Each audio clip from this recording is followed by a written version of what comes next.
उत्तर प्रदेश में योगी नाम का डंका चल रहा है। विधानसभा चुनाव के नतीजे आने के बाद बीजेपी ने जमकर जश्न मनाया है। दरअसल उत्तर प्रदेश में बीजेपी ने विधानसभा की 403 में से 255 सीटें जीत ली हैं और उसके सहयोगियों अपना दल और निषाद पार्टी को 18 सीटें मिली हैं। वहीं सपा को केवल 111 सीटें मिली हैं। बीजेपी लगातार दूसरी बार प्रदेश में अपनी सरकार बनाने जा रही है। ऐसा प्रदेश में 37 साल बाद होगा कि कोई पार्टी लगातार दूसरी बार सरकार बनाएगी। अखिलेश यादव एक बार फिर यूपी की सत्ता पर काबिज होने की कोशिश कर रहे थे, लेकिन मतदाताओं ने उनकी कोशिशों को परवान नहीं चढ़ने दिया। आइए जानते हैं कि सपा और उसके सहयोगियों के हार की वजह क्या रही थी। चुनाव जीतने के लिए अखिलेश यादव की कोशिशें। किसान आंदोलन से पैदा हुए गुस्से को चुनाव में भुनाने के लिए सपा ने रालोद से हाथ मिलाया था। अखिलेश यादव ने नई हवा है, नई सपा है का नारा देकर पार्टी छवि सुधारने की कोशिश की। उन्होंने बेरोजगारी, महंगाई और आवारा पशुओं की समस्या जैसे मुद्दे भी उठाए।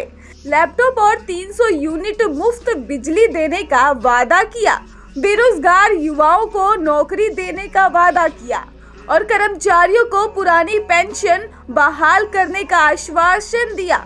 इसके बाद भी जनता ने अखिलेश यादव और उनकी पार्टी पर भरोसा नहीं किया। सपा के हित में ये बात जरूर है कि 2017 की तुलना में उसे 2 गुने से अधिक सीटें मिली हैं। उम्मीदवारों का चयन और लोगों का भ्रम। सपा का रालोद से गठबंधन और उम्मीदवारों के चयन और अपने उम्मीदवारों को रालोद के टिकट पर चुनाव लड़ाने से भी भ्रम पैदा हुआ। कहा जा रहा है कि रालोद के वोट बैंक जाटों ने रालोद को केवल उन्हीं सीटों पर वोट दिया जहां उसके अपने चुनाव चिन्ह पर उम्मीदवार थे। जाटों ने रालोद के टिकट पर चुनाव लड़ रहे सपा नेताओं को वोट नहीं किया।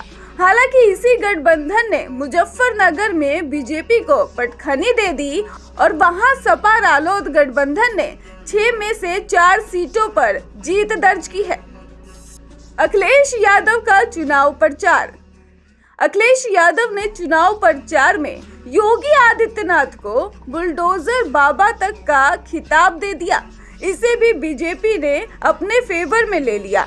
योगी आदित्यनाथ ने माफियाओं पर की गई कार्रवाई में बुलडोजर का महत्व बताया। वो लोगों को ये बताने में सफल रहे कि अगर सपा सरकार में आई तो माफिया फिर हावी हो जाएंगे। हालत ये हो गई कि 5वें चरण तक आते आते ही योगी आदित्यनाथ की सभाओं में बुलडोजर तक रखे जाने लगे थे। इतना ही नहीं, बुलडोजर को बीजेपी की जीत में भी शामिल किया गया था। मैनपुरी को सपा का गढ़ कहा जाता है। ऐसे में इस बार वहां की 4 विधानसभा सीटों में से 2 पर भाजपा ने जीत हासिल की है। सपा के लिए ये जोरदार झटका है। बता दें कि अखिलेश यादव इससे पहले कभी भी विधानसभा का चुनाव नहीं लड़े हैं। वे पहली बार चुनाव लड़कर विधायक बने हैं। ऐसे में बड़ा सवाल ये है कि क्या आजमगढ़ के सांसद अखिलेश यादव सांसद बने रहेंगे या फिर करहल सीट विधायक बनने के बाद वहां से इस्तीफा देंगे। ब्यूरो रिपोर्ट, जनहित टाइम्स।